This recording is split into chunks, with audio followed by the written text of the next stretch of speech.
Telangana film chamber president Sunil గారిని request ఏంటంటే, రేపు తెలుగు ఫిల్మ్ ఛాంబర్ ఆఫీస్లో ఆల్రెడీ ఈ సమస్య మీద డిస్కషన్ మీటింగ్ ఉంది.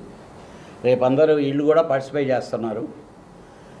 మనకి 2 స్టేట్లకు సంబంధించిన ఇష్యూ కాబట్టి ఛాంబర్లో కూర్చొని ఇంత ముందులాగా ఇది ప్రొలాంగు ఇది అనేది లేకుండా డెఫినెట్గా సమస్యకి పరిష్కారం అనేది వెరీ షార్ట్ టైం, అది రేపు అక్కడికి పోయి కూర్చున్న తర్వాత ఉండే సమస్యలు 2-3 ఏంటి, వెరీ స్మాలే ఉండేది.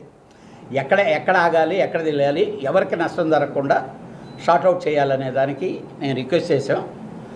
సునీల్ గారు కూడా రేపు మీటింగ్ అయిన తర్వాత మళ్ళీ అందరం కూర్చొని, వాళ్ళ ఉద్దేశం ఏంటంటే ఇది లాగుతున్నారు కానీ తెగటం లేదు, పరిష్కారానికి రావటం లేదనేది.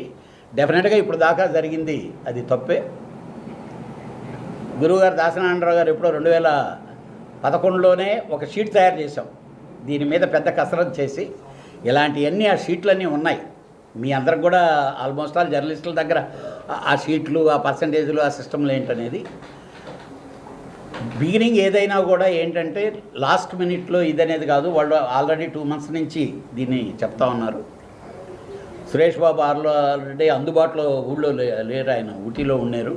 ఆల్రెడీ ఈ మీటింగ్ కొరకే తను బయలుదేరి ఆల్రెడీ రీచ్ అయ్యారు.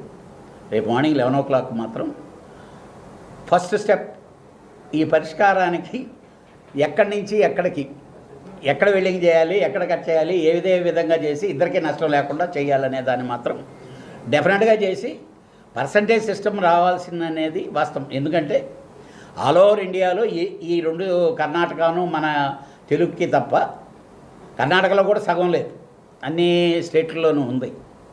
అది కొంచెం మా ప్రొడ్యూసర్లు కూడా కొంచెం ఆవేశంగా ఏదో అయిపోతాయి, ఏమీ అవదండి. దీన్ని కరెక్ట్గా కూర్చొని లెక్కలేసుకొని చూసుకుంటే ఏది అవ్వదు. వాళ్ళకి ఇబ్బంది. వాళ్ళు సినిమా తీయాలి, వాళ్ళకి సినిమా తీసే అవకాశాన్ని డిస్ట్రిబ్యూటర్గా కానీ ఎగ్జిబిటర్గా కానీ, అలానే వీటన్నిటికి మించి ప్రేక్షకుడు సినిమా చూస్తే కదా డబ్బులు వస్తాయి. వీళ్ళందరూ ఏం మాట్లాడినా ప్రేక్షకుడికి చేరువయ్యేదానికి ముందు ప్రయత్నించాలి తప్పితే ఇది కాదు. డెఫినెట్గా రేపు పరిష్కార మార్గానికి ఫస్ట్ స్టెప్ మాత్రం రేపు పడుద్ది. ఈ నెలలు సంవత్సరాలు కాకుండా మాత్రం 1 నెలలోనే పరిష్కారం అయ్యేదానికి మాత్రం గట్టిగా ప్రయత్నిస్తామని చెప్పి. ఇక్కడ ఒక విషయం, మీరు ఛాంబర్ ప్రెసిడెంట్గా చేశారు. ఈ పర్సంటేజ్ విధానం అనేది ఈ రోజు వచ్చిన ఇష్యూ కాదు.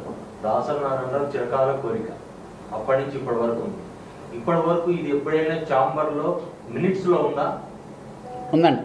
ఎందుకు ఇది సాల్వ్ అంటే మీరు అడిగిన క్వశ్చన్కి ఒకటే చెప్తాను. ఇది నారాయణరావు గారి కోరిక, ఇండస్ట్రీ బాగుండాలంటే అందరి కోరిక కూడా. ఇప్పుడు ఎన్టీ రామారావు గారు వచ్చిన తర్వాత స్లాబ్ విధానం వచ్చే లోపల ఒక్కసారి షేక్ అయిపోయాం. మీరు ఏ క్వశ్చన్ అడిగారో 2వ క్వశ్చన్ ఉంటుంది. ఇన్ని రోజుల నుంచి వాళ్ళు కూడా ఈరోజు పుట్టిన వేడి ఈ 10-15 సంవత్సరాల నుంచి పుట్టలేదు. కారణం ఏంటంటే అదే చెప్తున్నా కాదండి, అదే చెప్తున్నా. అది వచ్చినప్పుడు ఏం జరిగిందంటే వాళ్ళు నేను ప్రొడ్యూసర్గా నేను కన్విన్స్ చేశాను అనుకోండి. ఇప్పుడు చారి గారు అలా కాదులేండి, ఇదో నెక్స్ట్ చేద్దాం అనగానే వాళ్ళు అలా నెట్టుకొని వచ్చారు. ఈరోజు బరువు మొయ్యలేని పరిస్థితి, నడవలేని పరిస్థితిలో ఉన్నారు కాబట్టి వాళ్ళు గట్టిగా అడుగుతున్నారు. సమస్య గ్యారెంటీగా పరిష్కారం చేయాల్సినటువంటి సమస్య. అది ఏ విధంగా చేయాలి, ఎంతెంత చేయాలి, ఏ ఏరియాకి ఏ విధంగా చేయాలి అనే దాన్ని మాత్రం రేపు మీటింగ్లో ఫస్ట్ స్టెప్ ఉంది, ఆల్రెడీ రెడీ అయ్యి ఉంది. దీన్ని ఎలా చేయాలన్నా అనేది తేలాలి. వాళ్ళ ఫీలింగ్స్ వాళ్ళు ఇది ఎక్స్ప్రెస్ చేయాలి, ఎగ్జిబిటర్లు అలాగే డిస్ట్రిబ్యూటర్లు. ప్రొడ్యూసర్ అనేవాడు ఫస్ట్ ఆఫ్ ఆల్ తన సినిమా తీస్తే ఆ సినిమా బయటికి వెళ్ళేదానికి థియేటర్ లేకపోతే నేను వెళ్ళలేను కదా.